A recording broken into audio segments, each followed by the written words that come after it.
کرنے کے لیے. یہ تمہارا عمل بتاتا ہے کہ تم نے رب اعلیٰ کو اکبر نہیں سمجھا. وعدہ تو تمہاری روحوں نے کیا تھا کہ تیرے سوا کسی کو ہم حاکم نہیں تسلیم کریں گے. حاکم اعلیٰ صرف اللہ ہے. اولیاء کاملین یہی بات یاد دلانے کے لیے آتے ہیں, پھر تمہیں یہ یاد دلانے کے لیے آتے ہیں. اور جس شان سے وہ دنیا میں آتے ہیں بچپن سے ہی ان کے حالات ایسے ہوتے ہیں کہ شریعت طاہرہ کی پابندی ان کے ہر قول و عمل میں نظر آتی ہے, ہر قول و عمل میں.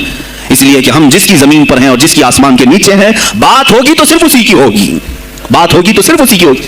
مجھے ایک بات یاد آتی ہے, سرکار مفتی اعظم ہند رحمۃ اللہ تعالیٰ علیہ, آپ کے سامنے کوئی صاحب تقریر کر رہے تھے, یہ زمین سب کی ہے, ان کی بھی ہے, ان کی بھی ہے, ان کی بھی. آپ نے کہا چپ رہو, زمین اللہ کی ہے اور صرف اللہ کا نام ہو. یہ سب کی ہمت نہیں بولنے کی. زمین اللہ کی ہے اور اللہ ہی کا یہاں پر اللہ ہی کی بولی بولی جائے, اسی کے لیے زیب دیتا ہے. جس کے گھر میں رہ رہے ہو اسی کی بات کرو. عزیزان گرامی اوقات, سرکار بغداد ان کی کرامات اپنی جگہ پر, لیکن ان کی زندگی کے کچھ اہم گوشے میں لے کر آج حاضر ہوں. آج ہمارے حالات کے اعتبار سے بھی ضرورت ہے اس کی.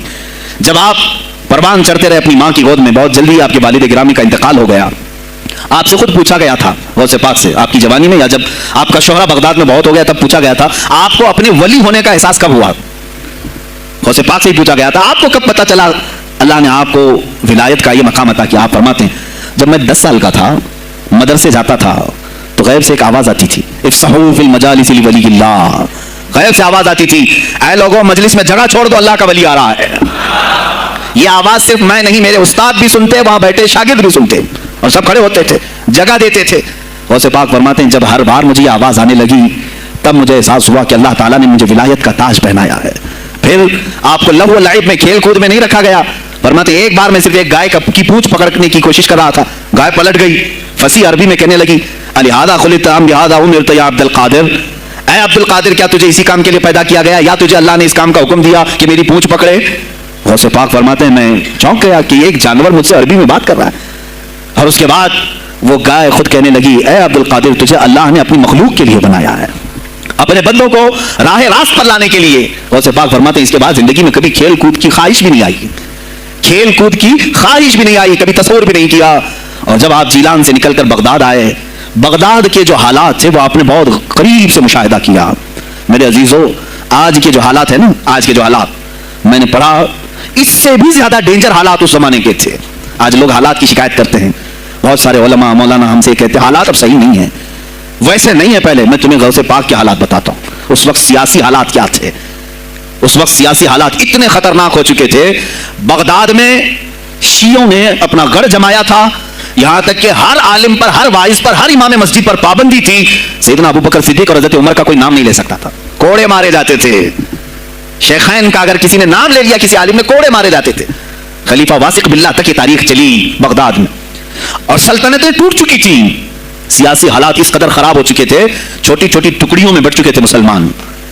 مصر کی طرف دیکھیں تو فاطمی حکومت قائم ہو گئی تھی, وہ اپنے آپ کو فاطمی کہہ رہے تھے. بغداد میں عباسی خاندان حکومت کر رہا تھا, اور وہ بھی سمٹ کر کے صرف بغداد کے اطراف رہ گئی بس. پھر ترکی کی طرف دیکھیں تو سلجوکی خاندان تھا, ایک ایک ٹکڑا حکومت کر رہا تھا, اور یہی آپس میں دست بگریباں تھے, ایک دوسرے سے لڑ رہے تھے. اور پھر پلس اس پر ایسا کہ بازنطینی جو عیسائی تھے, صلیبی تھے, ان سلطنتوں کو آپس میں لڑا کر کے اس قدر شدت پیدا کر چکے تھے کہ بغداد والا مصر نہیں جا سکے, مصر والا ترکی نہ آ سکے.